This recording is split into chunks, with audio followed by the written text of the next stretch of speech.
Hi guys, I've had my Colt M4 22LR rifle now for a few weeks, and it's a lot of fun, but because of my eyesight and the distance that I shoot at, I decided that a scope was the way to go because I'm just not getting very good results using the iron sights. Now, after doing a bit of shopping around, I decided that that the scope that I wanted to get was an ACOG style scope, and obviously the Trijicon is seems to be the most copied one. I couldn't afford a Trijicon, and in all honesty, to put one on a 2.2 rifle of this quality would be a bit stupid, really, because the cost of the scope would be 5 times the cost of a gun. Looking on eBay, there was a lot of Chinese clones of this. I didn't really want to buy one from China, so I decided to find one from a supplier in my own country. I came up with this one. Part of the sales blurb on it said, full high quality metal construction, which is supposed to be quite durable. Mentioned its accuracy and a few other bits and pieces, so I just want to cover some of my experience of this particular scope so far. It's supposed to have 4 times magnification with a standard crosshair in this one. There is no illumination or anything, and it has also on the top here, if you take a look through here, it's supposed to have the ring with an iron sight on the top that you can use. When I first bolted this on the rifle and took a look through the end, you do notice a very clear image, very sharp crosshair. There's good eye relief on it. You can look at, with your eyes here or here, you can get a really good image through it. And you stand back and you look at it on the gun and you think, yes, that does look good. But this is where it all starts to fall apart. And if I take this off the rifle, just to show you, because they've got the quick release mounts, the very first thing that I noticed before even trying to zero it in was the sheer quality of some of the detailing on here. And if, for example, we take a look at that front iron sight, you will notice that it's nowhere even in the middle of the fixing wedge. So when you take a look down the end, it's a good 2mm off centre to the ridge of the spine of the scope there. So if you take a look, it's almost touching that end of the wedge and the ridge, and you come over here and lo and behold, there's actually quite a gap there, very off center, just a little bit cosmetic, I would think, nothing that you're really going to notice too hard. Let's just see if we can see the crosshair in there. You can just about see it down there. So that was the first letdown. Apart from that, the rest of the external finish of this is quite nice. It's got the etching on there with the Trijicon name and even the same writing on this side.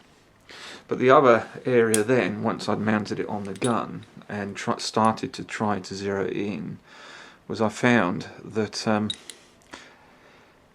the precision engineering that it's supposed to have is nowhere near precision. If you take a look in here, where the scope fits the base, that's designed to be removable so that you can change this weaver to a dovetail version. And it's a little bit difficult to see, but the base of the scope there, you can see daylight down one side, probably not down the other, and if you try, there is a fair amount of wobble from side to side, so you do get You see, scope wobble there, and even if you tighten these screws up really tight, which I'll take off, even if you do them up really tight, you still get that wobble. If I just take these screws out,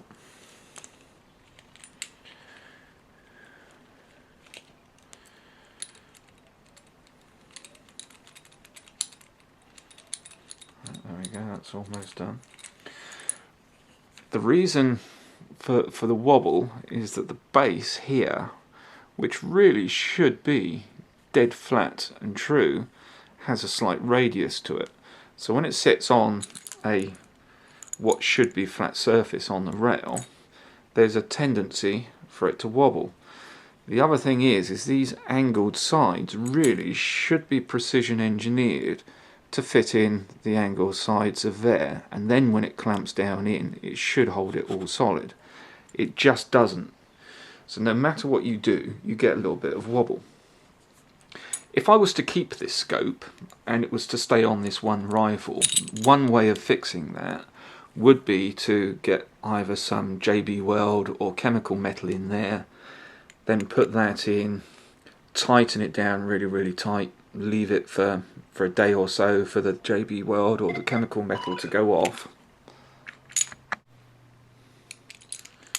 And then once that chemical metal has gone off, or the JB Weld or whatever you're using in there has gone off, that would then give you a fix that is not going to budge. Right, you wouldn't be able to take it off again, but you wouldn't really want to. The next problem I had with this scope is obviously the elevation and windage adjustments under these caps. They don't work. Or I say they don't work. The elevation does not work. It will not move the crosshair up or down. Now, when I'm zeroing in a rifle, I use a laser bore sighter, obviously in the barrel.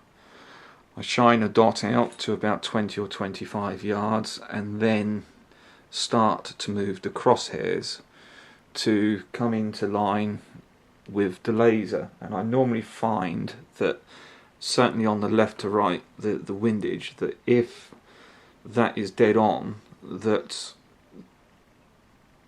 will be correct when you fire the gun. With the elevation, I normally find that if the dot is just ever so slightly below the centre of the crosshair, then that will put you in the centre of the target. So I started to adjust the height, and whilst the crosshair would go up fractionally, it would not go back down, so I couldn't bring it in line. And then by adjusting the windage, it was actually moving the crosshair diagonally. So whilst it was moving across where it was supposed to, it was also lowering the height of the crosshair. So there's obviously something wrong inside there. So fortunately, my £85 or $138 that I paid for this, I'm going to be getting back because just not worth keeping hold of this. So this is one of the reasons why I chose a UK supplier for this item. Because now that it's gone wrong, I'm protected by UK distance selling laws. I can return it to him, he'll give me the money back. And I guess I'm going to abandon the idea of getting a true ACOG style. I'm going to go for the Wolfer. I think it's the PS55, which they class as an ACOG style, but to be honest, it's a little bit flatter around here, but my hope is that it will work. So I'll update you with details of the Wolfer PS55 when I get it in a couple of days.